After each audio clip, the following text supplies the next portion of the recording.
Sounds sweet. Yeah, see you in a bit. Hey, Scooter, who was that? Just an old college buddy. Huh. Well, come check out this hut I built for you. Yo, this is sick! Alright, well, ready to do another review? Actually, I wanted to talk to you about that. Yeah? I'm thinking we should do a certain review about a big monkey. King Kong? Donkey Kong!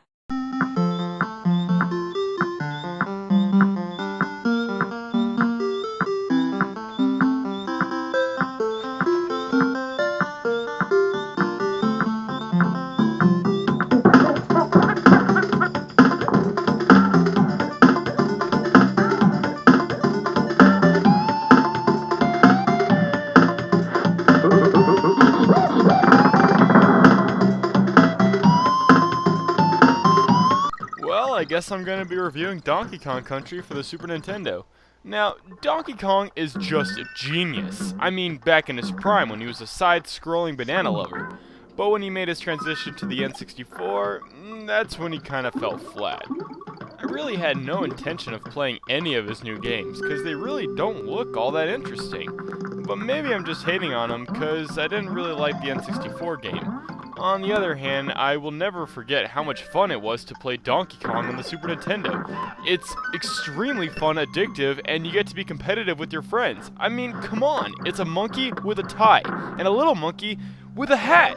And he's so adorable. Donkey Kong has a long history. He was created at the same time as Mario, which makes them kind of like twins? Weird. At least Donkey Kong held his name throughout his entire existence. Mario is simply Jumpman. But since the history of Donkey Kong is so long and extensive, I'm gonna try to keep this as short as possible. Ow! What the hell? I don't know what he said. He's saying that if you don't do his history justice, he's gonna shove a banana up your bum. Serious? Okay. Okay, so we already covered Donkey Kong for the arcade in 1981. It was challenging and pretty groundbreaking for its time. Many game companies tried to ride Nintendo's success with Donkey Kong and clone their own versions. As everyone should know, Shigeru Miyamoto is the man behind the face of Kong. He created Mario, Zelda, and Donkey Kong along with many other famous gaming figures. Considered to be the greatest innovator of all video games, Miyamoto is legend. Shortly after Kong's creation, Nintendo was sued by Universal for copyright infringement of King Kong. Nintendo walked away victorious and Donkey Kong managed to live for years to come.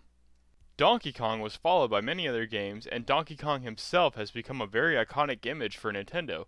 But through his list of games, I feel I need to start the review with the game I grew up on, Donkey Kong Country for the Super Nintendo. Donkey Kong Country was released for the Super Nintendo in 1994. It was developed by Rare and sold over 8 million copies due to an intense marketing campaign. This was the very first Donkey Kong game to not be produced or directed by Shigeru Miyamoto. Instead, it was done by Tim and Chris Stamper. On a side note, they're also the ones responsible for producing the glorious GoldenEye 007 for the N64. The game was later ported to the Game Boy Color in 2000, Game Boy Advanced in 2003, and Nintendo's Virtual Console service in 2006 for Australia and Europe, then early 2007 for the US. Considered revolutionary for its time, Donkey Kong Country was one of the first home console games to have pre-rendered 3D graphics, a technique also seen in Rare's Killer Instinct. Shigeru Miyamoto actually criticized the game, stating, "Donkey Kong Country proves that players will put up with mediocre gameplay as long as the art looks good." Later he apologized, stating that he had been harsh due to Nintendo's pressure on him to make Super Mario World 2, Yoshi's Island, more like Donkey Kong Country. I'm sure he loved the game. I mean, it is his character after all. There was also a very rare competition cartridge released for the game for the competitions. The goal of this version was to get as many points as possible before the time ran out. It's an extremely rare cartridge now, but I would give my left nut for this one. Well, maybe not my left. I kind of like that one. Wait! I know there are more games, but I'm just gonna review this one, okay? What did he say? Yeah, he's okay with this. Oh, thank God. What the hell was that for? He just thinks it's funny to hit you. The gameplay in this game is very tight and responsive. It's easy to time the jumps just right and avoid enemies or kill them. And size really does matter in this game. DK is the slow guy, but he's the heavy hitter, so he takes down the big guys. While Diddy Kong is quick, but can't hurt the big guys unless he has room to do a cartwheel. And even in some cases, that's not enough. The objective of the game is very basic. You must try to complete every level of DK's Island and destroy the big bad bosses to recover pieces of your banana stash. And that's it. Donkey Kong and Diddy Kong work as a team, and you can switch between partners at any point in the game, so long as one of them is with you. If you lose DK or Diddy, do not fret. There are barrels that they hide in. Just bust them open and you'll be reunited with your buddy in no time. Speaking of barrels, they play a huge role in this game. You have no idea. Save barrels, friend barrels, blast barrels, maneuverable barrels, bonus barrels, it's unreal. Manage to collect 100 balloons and get yourself another life balloon. A balloon.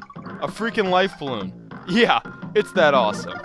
There are also several modes you can play, either one-player game as both characters, two-player cooperative, or two-player competition where you take rounds against your buddy to see who can beat the game first. I beat my little brother one time and he wasn't very happy.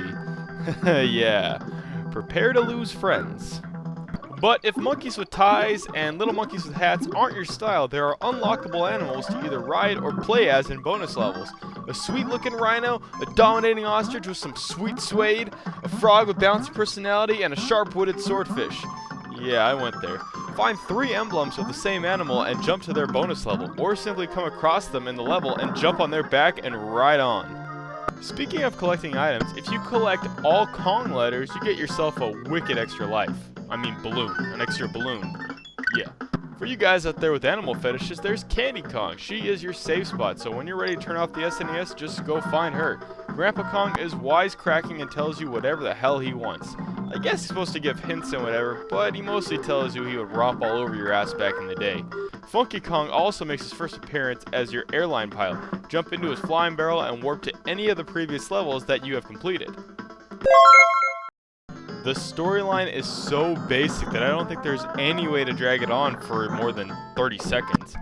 You're Donkey Kong and Diddy Kong. Your entire stash of bananas has been stolen by King K. Rool. You must fight your way through the island to save your animal friends from their crates of containment. Save Grandpa Kong from boredom. Say hello to Candy Kong.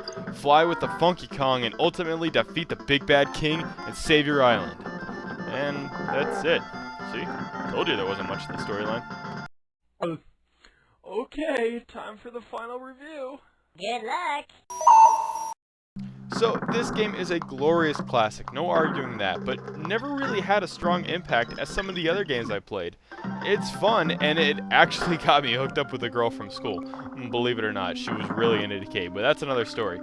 But I did and still do enjoy this game from time to time.